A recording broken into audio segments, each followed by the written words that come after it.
Good morning, everyone. Joining us today is Colonel Ryan Dillon, the spokesman for Combined Joint Task Force Operation Inherent Resolve. Before we get started, Colonel Dillon, how do you hear me?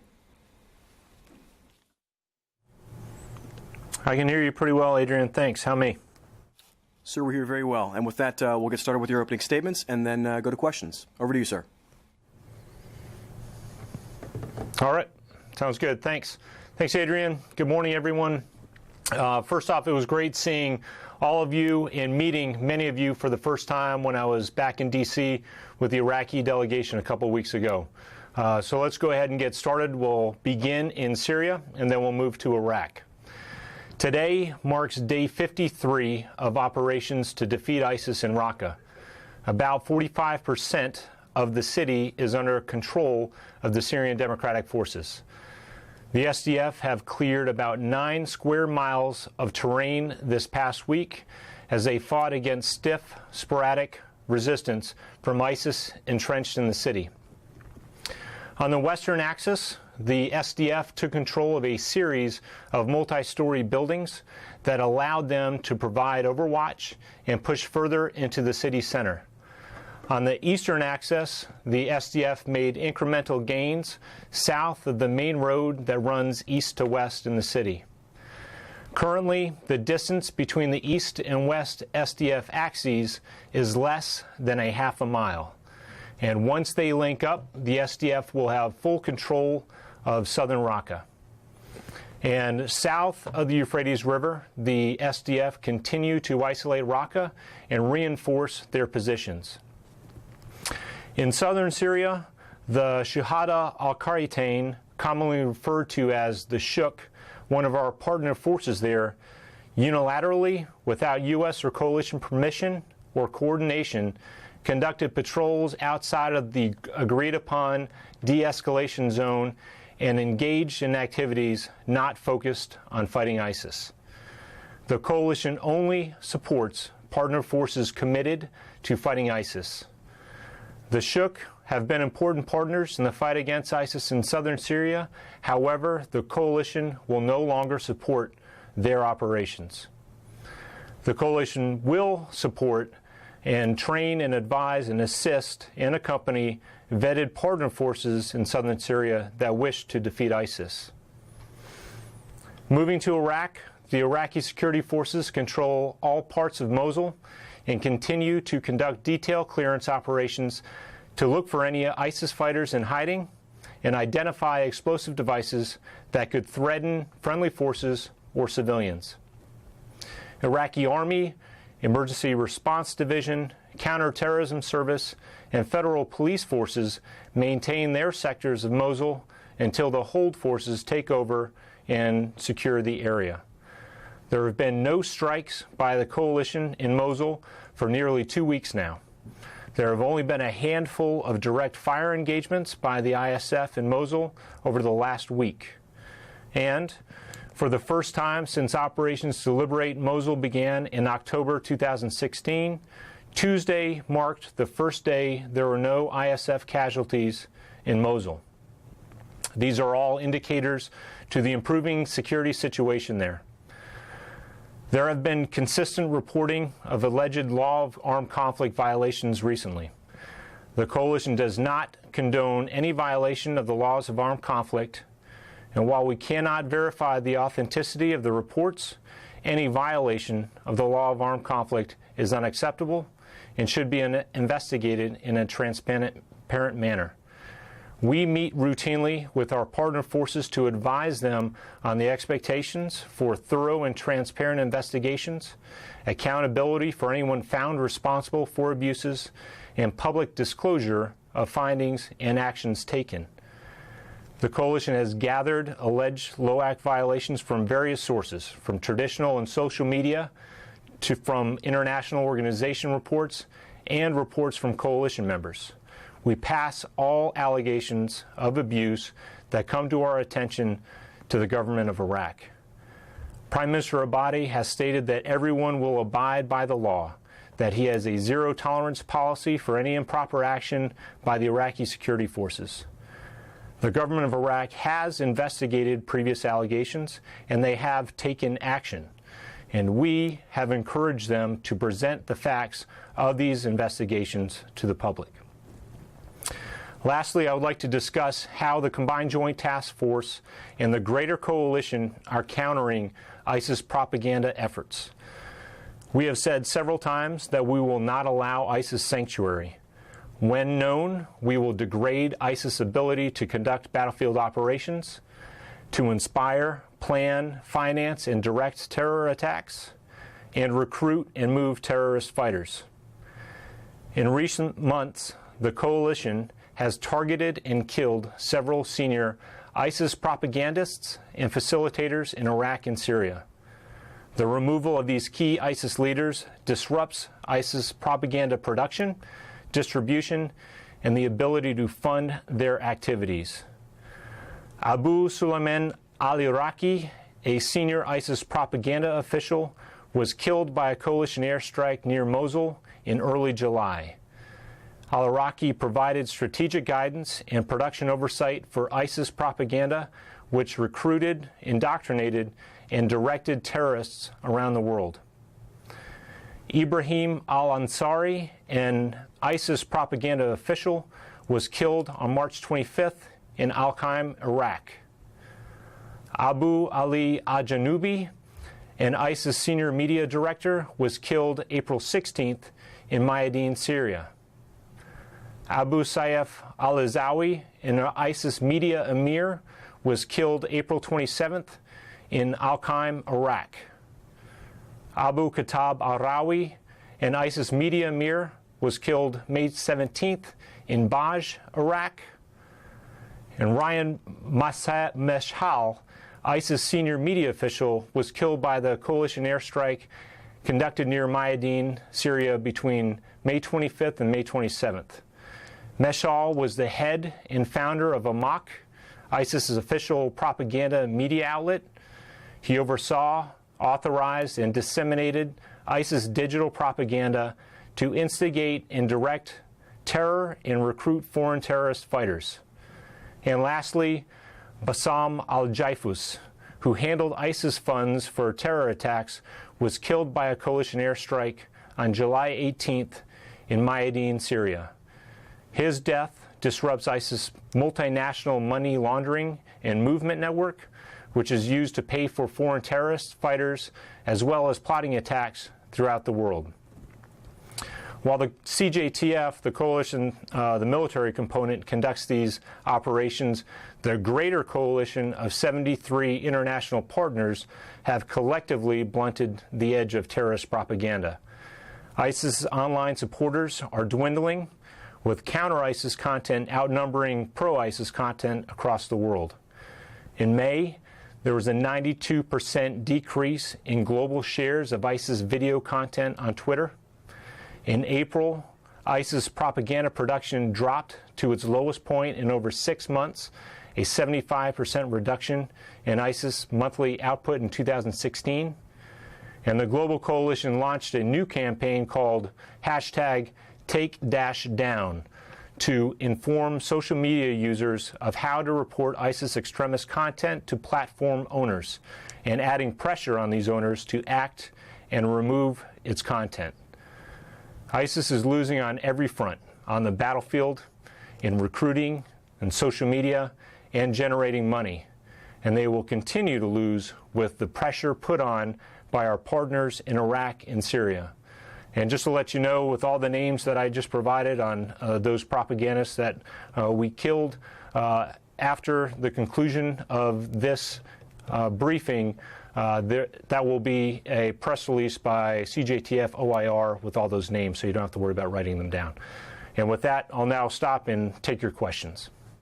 Thanks, sir. The first question will go to Kasim Ilari from Anadolu. Yes, thanks, Connor, for doing this. I have actually several questions. One of them, does the U.S. or coalition have a rapid equipping force inside Syria in support of the SDF?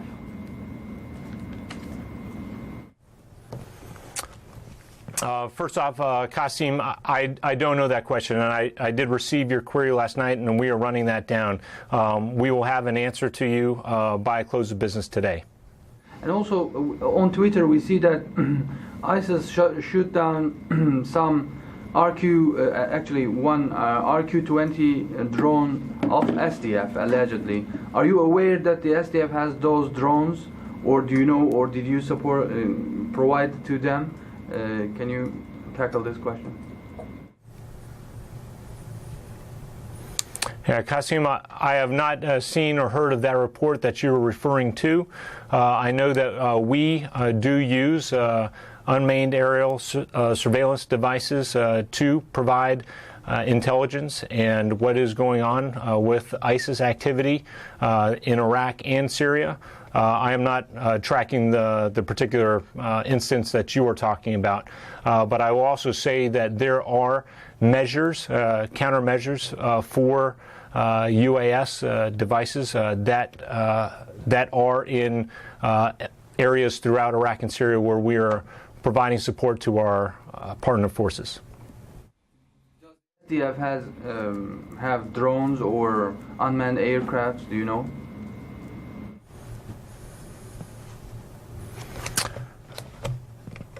I do not know what kind that they have. We know that it is relatively easy to get drones and to use them throughout the battlefield. We've seen that both from the enemy and from partner forces. But bottom line is, I don't know what type and what kind they use. Thanks for Tara Kopp from Military Times. Hey, Colonel, good to see you again. I have a couple questions. Earlier in your prepared remarks, you said that the coalition will no longer support operations of a specific group in southern Syria. Could you elaborate on that a little bit? Oh, there you go. What was the group? What were the violations? What led to this decision? All right. So first, I won't try to spell the name of the group, but is commonly known as the Shook, and they are one of the partner forces that we were working with in and out of the Atanaf area in southern Syria. We have made it very clear time and again that our goal in Syria and in Iraq is to fight ISIS and fight ISIS only. And our partner forces, we've asked them to be committed to that same mission. And we had an element, a partner force that we were working with, who wanted to pursue other objectives. And those objectives were not consistent with defeating ISIS. So we have since talked with them and made them known that we cannot support them if they want to pursue objectives other than defeating ISIS. And so that's exactly what we've done, and we are no longer going to support this particular group because that is what they want to do. Sure. A couple additional questions on that. The background of the group, any sort of descriptors, Kurdish fighters, the size of the group, how long had the U.S. been partnering with this particular group, and then were they targeting regime forces? Is that why there was a break in that relationship? All right, so on a couple of those questions, they are native from the area in and around southern Syria, around the Hamad Desert area. I'm not going to give the number of the element, nor the number of I won't give the number of how many there are. What I will also say is that that group I'll just say that they pursued other objectives that were not consistent with fighting ISIS, and fighting the regime could be one of those objectives. Can you provide their background at all?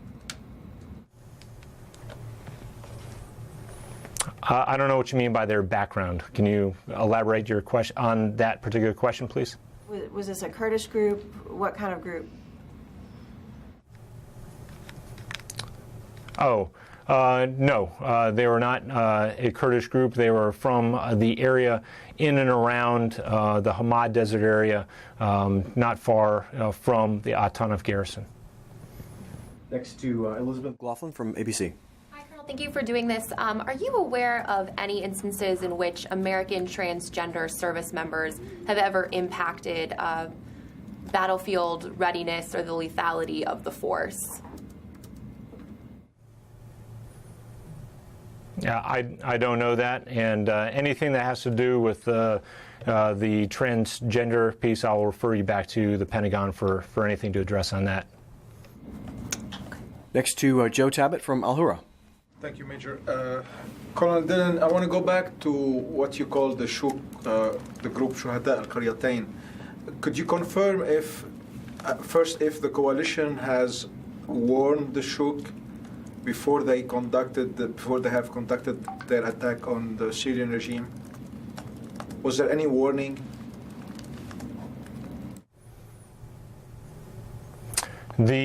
Our partner forces, so warning, I will say that our partner forces know and made a commitment to fight ISIS, and they are partnered with us as a part of the 1209 program to do just that. So they knew prior to going out and pursuing these other objectives what the repercussions could have been. Could you confirm if the Shuk still or left at Tanif area, because they used to be part of the partner forces in the Tanif area? Are they still there or they have left?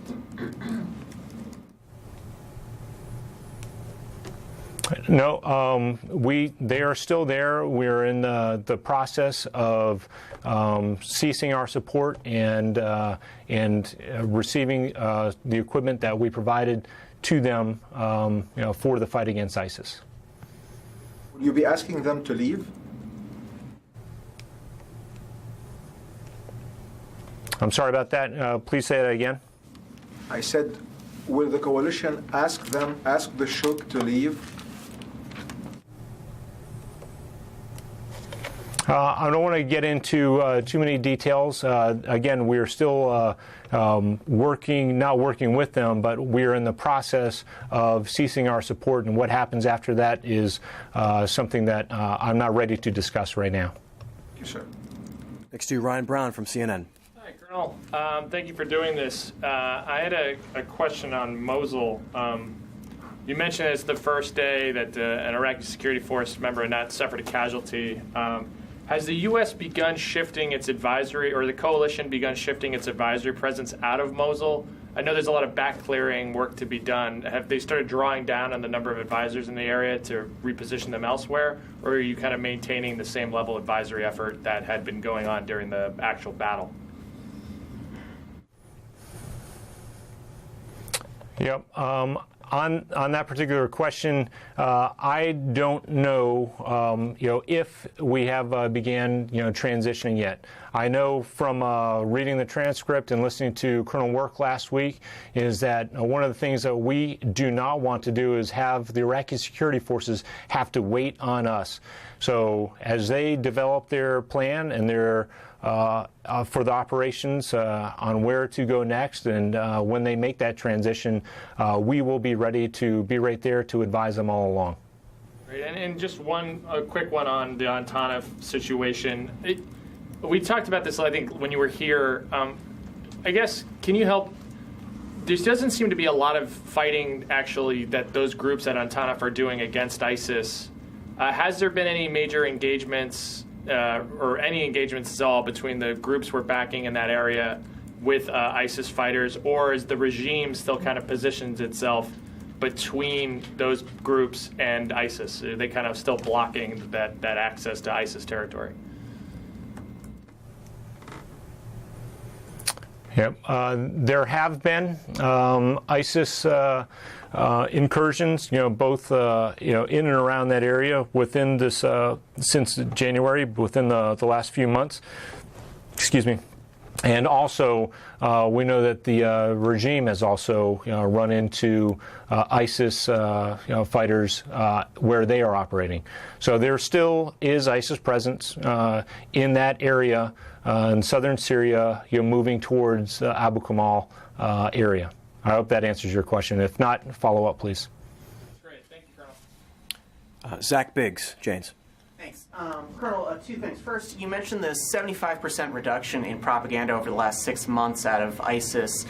Can you give us a sense as to what the metric is that's being used to measure that drop? Is that just social media? Is it in terms of the number of personnel they have working in media? What's the measurement?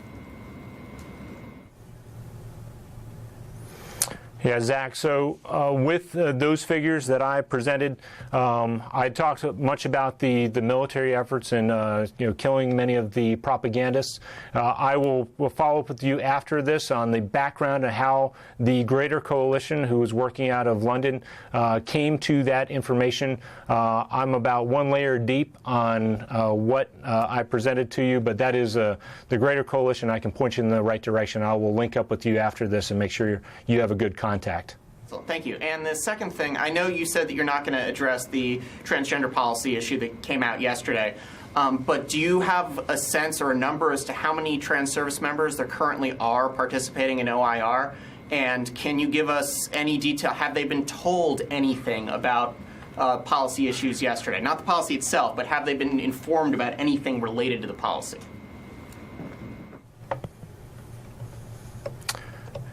Yeah, Zach, on that, number one, I don't know how many, and I don't know if they have been told.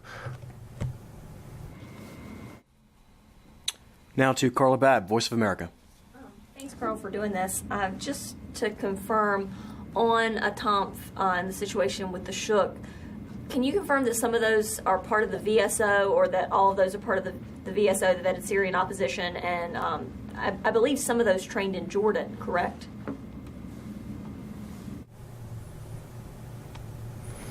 They are part of the Vetted Syrian Opposition. This was one of those groups that fell underneath that.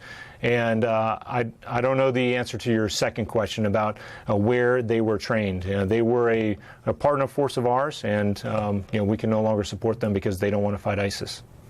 And one quick follow, a separate question. Some of those forces in ATOMF, as has been explained to me, some of them are from the Abu Kamal Mayadeen area.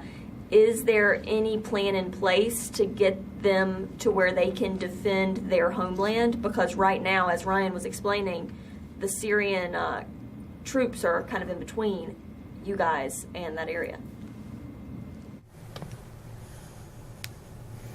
Yep.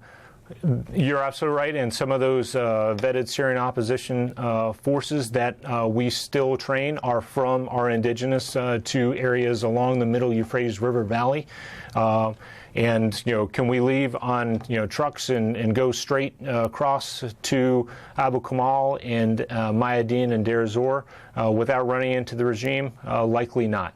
But as far as any future plans on getting them into the fight, we will address that, and we believe that there will be an opportunity to use them in the fight against ISIS in the middle Euphrates River Valley when needed. Right, then back to Ryan from CNN. Yeah, Colonel, just a real quick follow-up. You mentioned, I just want to follow, you mentioned retrieving the equipment that had been provided. Can you give us a little bit on what kind of equipment that is, and are you confident that this group who wants to conduct independent operations is going to willingly give up the weapons it has? Yeah, Ryan, like I said, those discussions with the Shook leadership and our forces there are still going on. I'm not going to be able to tell you, by serial number, or even if we were going to, not even if, but the types of weapons and equipment that we are going to receive back from them. Meaning, is there going to be small arms? Is there going to be all the vehicles? Is there going to be all their uniforms? I don't know that answer for you right now, but we are going to retrieve some of the equipment that we provided them to fight ISIS. Thank you. Now to Qasim from Anadolu. Colonel, back to the U.S. forces inside Syria. We know that when the deployment happened, among the forces deployed to Syria, there were engineering folks as well. So can you say that the SDF forces are embedded, or these engineering folks are embedded within these SDF elements, and what kind of engineering things do they train the SDF forces with?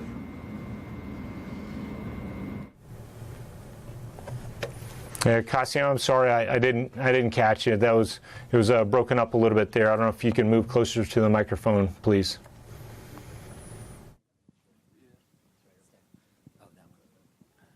So, among the U.S. forces, can you hear me right now, Colonel? Good. So, among the U.S. forces inside Syria, there are engineering folks, those who are dealing with engineering things. And the question is, are they embedded within the Syrian Democratic Forces, and what kind of training are they providing? Providing to the SDF? Yeah, I can tell you, I know that there are counter IED training that we are providing and making sure that our partner force in Raqqa can face some of these threats that they are facing, right now. There have been several, IEDs, and that was well known. So I don't know specifically which unit you are talking about. I know that we have our advisors that are with the Syrian Democratic Forces, advising, assisting, and accompanying. But I won't get down into, are they engineers, are they JTACs, are they whoever they are. We're not going to talk about specifically who is embedded with them, but we are making sure that they are ready to face and mitigate the threats that they face. IED is one of those. Next to Lucas Tomlinson from Fox News. Colonel, what can you tell us about the Raqqa fight compared to the Mosul fight? How is it different? What are the challenges in Raqqa? Is it going easier than the Mosul fight? Thank you.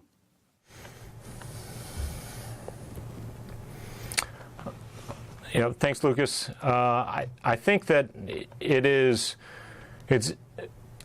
fair to say that the fight in Raqqa is more similar to the fight in East Mosul than in West Mosul.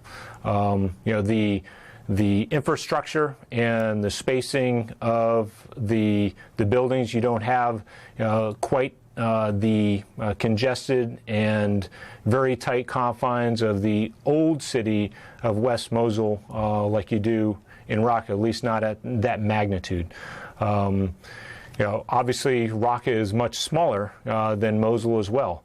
But there still are a lot of those challenges that the Iraqi security forces faced in Mosul with the vehicle-borne IEDs, with the use of the human element and the population to shield, and that the ISIS is using, that we saw in Mosul, that we are seeing in Raqqa.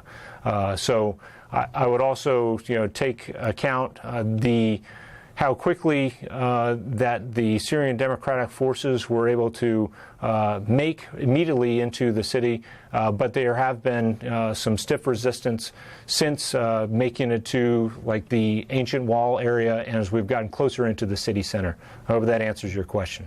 It does. And how many ISIS fighters remain inside Raqqa right now? We estimate less than 2,000 ISIS fighters still remain in Raqqa. And finally, whose idea was it to add the word democratic to Syrian Democratic Forces? I don't know. You would have to ask them, Lucas. Finally, is Google, Yahoo, Facebook, are they helping in this counter-ISIS narrative? And are they part of the team that helped get this 75% reduction in ISIS propaganda in the last 6 months, or any other help from the tech sector? Thanks. Yeah, I know that I personally have read open accounts of several platforms that are working to remove extremist content from their sites. But as far as the specifics, I can't say every single one that has or has not. But like I told Zach, I'll be happy to refer you to our Global Coalition team up in London to delve into that answer for you a little bit more.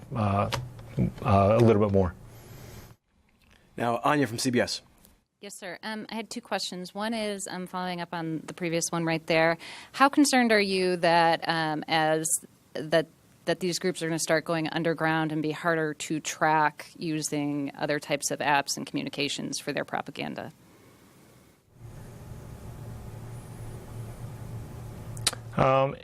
So I can explain that, if you can just elaborate on that a little bit more. What do you mean by going underground? I guess as the more public platforms are shut down, as you were saying, using more secure ways of distributing their propaganda, is that a larger concern? And do you guys have sort of a plan to deal with those issues? Yeah.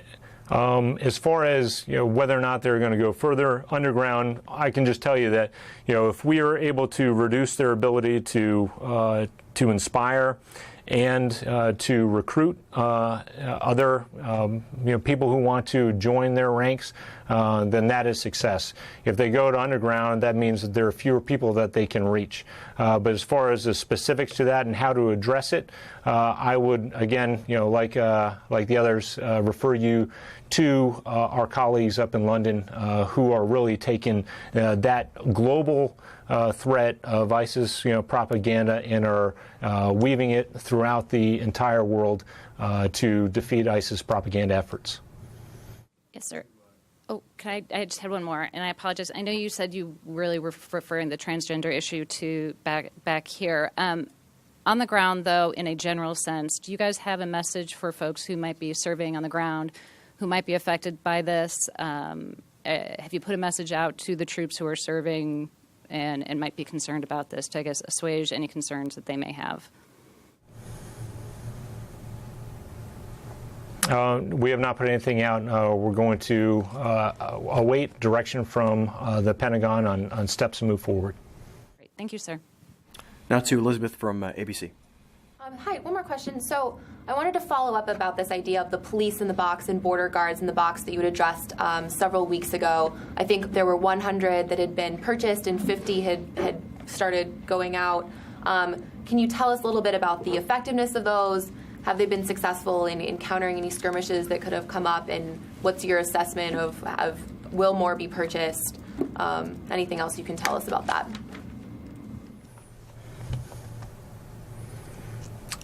Elizabeth, that is the one thing I did not follow up on. Not the one thing, but I don't have an answer on that. I actually wrote that down to see how many have been distributed and follow up on the use of those. I don't have an answer for you right now. I will have to follow up with you on that afterwards. So sorry about that. Appreciate it. Thank you. Now to Carla from Voice of America. Hey, Colonel. Sorry, one quick follow since you gave the number in Raqqa. Do you have an estimate of the overall ISIS fighters that are in Iraq and Syria now? Because we haven't got an update in a while. Okay. You're going to make me do public math here, which I don't really like to do. But I'll break it down for you this way. I'll say that there are 5,000 to 10,000 ISIS fighters that we assess or that we estimate are in the middle Euphrates River Valley area. I already told you Raqqa, less than 2,000. And I think that, and then in Al-Qaim, we estimate about 1,000. I don't know if that answers your question. Those are the main ones that I'm tracking right now. What about Tel Afar? And in Tel Afar, less than 1,000. Ouija? If we're doing the big cities. Sir, we lost your audio. The group asked about Hawija, if you have an estimate for the number of ISIS remaining in Hawija.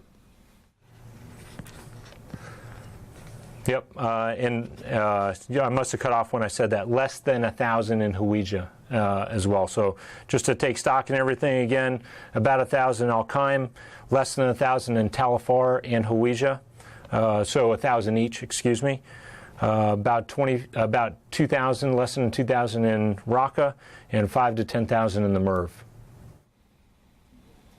Ma'am, go ahead. Hi, John back from PBS in Turkey. Last week there was an expression of discontent by the Pentagon on a report by Anadolu Agency showing the U.S. bases in Syria Do you still have same concerns, or are you satisfied with the Turkish government's statements that they were not the source of the leak? What do you make of the position of the Turkish government? Thank you. No. Yeah. While we cannot confirm that we don't know who provided this information to the Anadolu agency, but it would be concerning if it came from a NATO ally. So we have expressed our concerns.